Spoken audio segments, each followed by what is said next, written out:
ನಾವು ಅನೇಕ ತಾಂತ್ರಿಕ ವಸ್ತುಗಳನ್ನು ನೋಡಿರ್ತೇವೆ. ಅಂದರೆ ಇದನ್ನಿಟ್ಟರೆ ಮನೆಯಲ್ಲಿ ಒಳ್ಳೆಯದಾಗತ್ತೆ, ಇದನ್ನಿಟ್ಟಾಗ ನಮ್ಮ ಮನೆಯಲ್ಲಿ ಐಶ್ವರ್ಯ ವೃದ್ಧಿ ಆಗತ್ತೆ, ಇದನ್ನಿಟ್ಟರೆ ನನಗೆ ಅನುಕೂಲ ಆಗತ್ತೆ, ನನ್ನ ಮನೆಯಲ್ಲಿರ್ತಕ್ಕಂಥ ಸಮಸ್ಯೆಗಳು ದೂರ ಆಯಿತು. ಹೀಗೆ ಅನೇಕ ವಸ್ತುಗಳನ್ನು ನೋಡ್ತಾ ಇರ್ತೀವಿ. ಬಹಳ ಸರಳವಾದಂಥ ವಸ್ತು ನಿಮ್ಮ ಮನೆಯಲ್ಲೂ ಕೂಡ ಇರುತ್ತೆ. ಆದರೆ ಅದನ್ನು ಹೇಗೆ ಉಪಯೋಗಿಸ್ಬೇಕು ಅಂತ ಹೇಳಿ ಎಷ್ಟೋ ಜನಕ್ಕೆ ಇದ್ರ ಬಗ್ಗೆ ಗೊತ್ತೇ ಇರೋದಿಲ್ಲ. ನವಿಲುಗರಿಯ ಬಗ್ಗೆ ನಾವು ಅನೇಕ ಬಾರಿ ಮಾತಾಡ್ತಾ ಇರ್ತೀವಿ. ಬಹಳ ಚಿಕ್ಕ ವಯಸ್ಸಿನಲ್ಲಿ ಇದ್ದಾಗ ಪುಸ್ತಕದಲ್ಲಿ ನವಿಲುಗರಿಯನ್ನು ಕೂಡ ಮಕ್ಕಳು ಇಟ್ಕೊಳ್ತಾ ಇದ್ರು. ನವಿಲುಗರಿ ಮರಿ ಹಾಕತ್ತೆ ಅಂತ ಹೇಳಿ ಒಂದು ಸಣ್ಣ ಕಡ್ಡಿಯನ್ನು ಇಟ್ಟರು ಕೂಡ ಅದು ದೊಡ್ಡದಾಗಿ ಬೆಳೆಯುತ್ತೆ ಅಂತಕ್ಕಂಥ ನಂಬಿಕೆಯೂ ಕೂಡ ಮಕ್ಕಳಲ್ಲಿ ಇತ್ತು. ಈ ನವಿಲುಗರಿಯನ್ನು ಪುಸ್ತಕದಲ್ಲಿ ಯಾಕೆ ಇಡ್ತಾ ಇದ್ರು ಮತ್ತು ಈ ನವಿಲುಗರಿಯನ್ನು ಉಪಯೋಗಿಸಿ ಏನು ತಂತ್ರವನ್ನು ಮಾಡ್ಬೋದು? ಬರೀ ಇದೊಂದೇ ವಿಚಾರಕ್ಕೆ, ಅಂದರೆ ವಿದ್ಯಾಭ್ಯಾಸಕ್ಕೆ ಮಾತ್ರ ನವಿಲುಗರಿ ನಮಗೆ ಉಪಯೋಗಕ್ಕೆ ಬರುತ್ತಾ?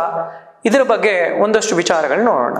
ಮೊದಲನೇದಾಗಿ ಈ ತಾಂತ್ರಿಕ ವಸ್ತುಗಳಲ್ಲಿ ನಾನು ಹೇಳಿದೆ, ಅದು ನವಿಲಿನ ಗರಿ, ಅದು ಕೂಡ ಇವತ್ತಿನ ದಿವಸದಲ್ಲೆಲ್ಲ ಡೂಪ್ಲಿಕೇಟ್ ಆಗಿ ಬರ್ತಾ ಇದೆ. ಅಂದರೆ ಪ್ಲಾಸ್ಟಿಕ್ ಇಂದ ಮಾಡಿರ್ತಕ್ಕಂಥದ್ದು ಕೂಡ ಸಿಗುತ್ತೆ.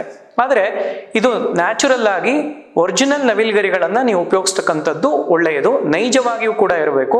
ಮತ್ತು ಆ ನವಿಲುಗರಿಯನ್ನ ಪ್ರಾಣಿಯನ್ನ ಹಿಂಸೆ ಮಾಡಿ ಕೀಳ್ತಕ್ಕಂಥದ್ದಲ್ಲ, ಅದು ತಾನಾಗಿಯೇ ಗರಿಗಳು ಅಂತಕ್ಕಂಥದ್ದು ಉದುರಿರುತ್ತೆ. ನೀವು ಅನೇಕ ಊರುಗಳಿಗೆ ಹೋದ್ರೆ ಅಲ್ಲೆಲ್ಲ ನವಿಲುಗರಿ ಉದುರಿರುತ್ತೆ, ಮತ್ತೆ ಪುನಃ ಅದು ಬೆಳೆಯುತ್ತೆ.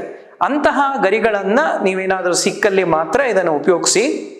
ಹಾಗೆಯೇ ಈ ನವಿಲುಗರಿಯನ್ನ ಸರ್ಪದೋಷಗಳ ನಿವಾರಣೆಗಳು, ಬರೀ ವಿದ್ಯಾಭ್ಯಾಸಕ್ಕೆ ಮಾತ್ರವಲ್ಲ, ಇದು ಸುಬ್ರಹ್ಮಣ್ಯನ ವಾಹನವೂ ಕೂಡ ನವಿಲಾಗತ್ತೆ, ಸರಸ್ವತೀ ದೇವಿಯ ವಾಹನವೂ ಕೂಡ ನವಿಲಾಗತ್ತೆ.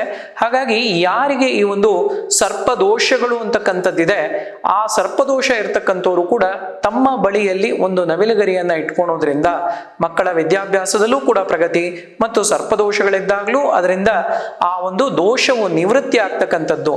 ಬಹಳಷ್ಟು ಮಂದಿಗೆ ಹೇಳ್ತಾರೆ, ಸ್ವಪ್ನದಲ್ಲಿ ನಾಗರ ಹಾವು ಕಾಣಿಸುತ್ತೆ, ಹಾವು ಒಟ್ಟಿಸ್ಕೊಂಡು ಬಂದಂತಾಗತ್ತೆ, ಹಾವು ಕಚ್ಚಿದಂತೆ ಕಾಣಿಸುತ್ತೆ, ಏನೋ ಸರ್ಪದೋಷ ಇರಬೇಕು, ಅದಕ್ಕೋಸ್ಕರವಾಗಿ ಹಾವು ಕಾಣಿಸ್ಕೊಂತಾ ಇದೆ ಅಂತ ಬಹಳಷ್ಟು ಮಂದಿ ನನಗೂ ಕೂಡ ಫೋನ್ ಮಾಡಿ ಹೇಳ್ತಾ ಇರ್ತಾರೆ. ಆದರೆ ಈ ಒಂದು ದುಸ್ವಪ್ನಗಳು ಅಂತಕ್ಕಂಥದ್ದೇನಿದೆ, ಈ ಸ್ವಪ್ನದಲ್ಲಿ ಬರೀ ನಾಗರ ಹಾವುಗಳು ಕಾಣಿಸ್ತಕ್ಕಂಥದ್ದೇನಿದೆ, ಇದಕ್ಕೆ ಸರಳವಾದಂಥ ತಂತ್ರ ಅಂದರೆ ಒಂದು ನವಿಲುಗರಿಯನ್ನ ನಿಮ್ಮ ತಲೆಯ ದಿಂಬಿನ ಕೆಳಗಡೆ ಇಟ್ಕೊಂಡು ಮಲಗೋದ್ರಿಂದ ಈ ದುಸ್ವಪ್ನಗಳು ನಿವಾರಣೆ ಆಗತ್ತೆ. ಅದರ ಜೊತೆಯಲ್ಲೇ ನಿಮಗೆ ನಾಗರು ಸ್ವಪ್ನದಲ್ಲಿ ಕಾಣಿಸ್ತಕ್ಕಂತಹ ದೋಷವೂ ಕೂಡ ಇದ್ದಲ್ಲಿ ಅದೂ ಕೂಡ ನಿವಾರಣೆ ಆಗ್ತಕ್ಕಂತಹ ಒಂದು ವಿಶೇಷ ಯೋಗ. ಮತ್ತು ಐಶ್ವರ್ಯ ವೃದ್ಧಿಗೂ ಕೂಡ ಈ ನವಿಲುಗರಿ ನಿಮಗೆ ಸಹಾಯವಾಗುತ್ತೆ. ಮನೆಯ ಪಶ್ಚಿಮದ ಗೋಡೆಯಲ್ಲಿ, ಪಶ್ಚಿಮ ದಿಕ್ಕನ್ನ ನಾವು ಲಕ್ಷ್ಮೀ ಪ್ರದವಾಗಿರ್ತಕ್ಕಂಥ, ಲಕ್ಷ್ಮೀ ಸ್ಥಿತವಾಗಿರ್ತಕ್ಕಂಥ ದಿಕ್ಕು ಅಂತಾನೂ ಕೂಡ ಹೇಳ್ತೇವೆ.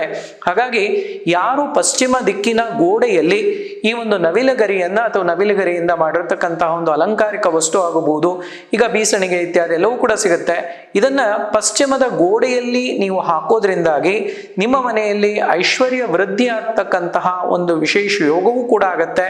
ಹಾಗಾಗಿ ಕೃಷ್ಣನೂ ಕೂಡ ನವಿಲುಗರಿಯನ್ನ ತನ್ನ ಕಿರೀಟದಲ್ಲಿ ಧರಿಸ್ತಾ ಇದ್ದ, ತಲೆಯ ಭಾಗದಲ್ಲಿ ಅಂತ ನಾವು ನೋಡ್ತಾ ಇರ್ತೀವಿ.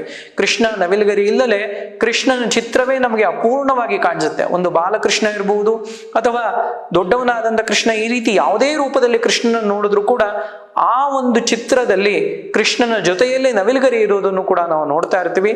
ಕೃಷ್ಣನ ಜಾತಕಾನುಸಾರವಾಗಿಯೂ ಕೂಡ ನಾವು ನೋಡಿದಾಗ ಜಾತಕದಲ್ಲಿರ್ತಕ್ಕಂತಹ ಸಪ್ತಮ ರಾಹುದೋಷ ನಿವಾರಣೆಗೋಸ್ಕರವಾಗಿ ಚಂದ್ರನ ಮೇಲೆ ರಾಹುವಿನ ದೃಷ್ಟಿ ಅಂತಕ್ಕಂಥದ್ದೇನಿದೆ, ಇದರ ನಿವಾರಣೆಗಾಗಿ ಅನೇಕ ವಿಧವಾದಂತಹ ಒಂದು ಪಕ್ಷಿಗಳ ಒಂದು ರೆಕ್ಕೆ ಸಿಗ್ತಾ ಇತ್ತು. ಆದರೆ ನವಿಲುಗರಿಯನ್ನೇ ಕೃಷ್ಣ ಯಾಕೆ ಇಟ್ಕೊಂಡಿದ್ದಾನೆ ಅಂತ ಹೇಳಿದ್ರೆ, ಆ ಒಂದು ರಾಹುವಿನ ಪ್ರಭಾವವನ್ನು ಕಮ್ಮಿ ಮಾಡ್ಕೊಳ್ಲಿಕ್ಕೆ ಒಂದು ತಂತ್ರ ರೂಪದಿಂದ, ಅದಕ್ಕೆ ಕೃಷ್ಣನನ್ನ ನಾವು ತಂತ್ರ ರಾಜ ಅಂತ ಕರಿತೀವಿ.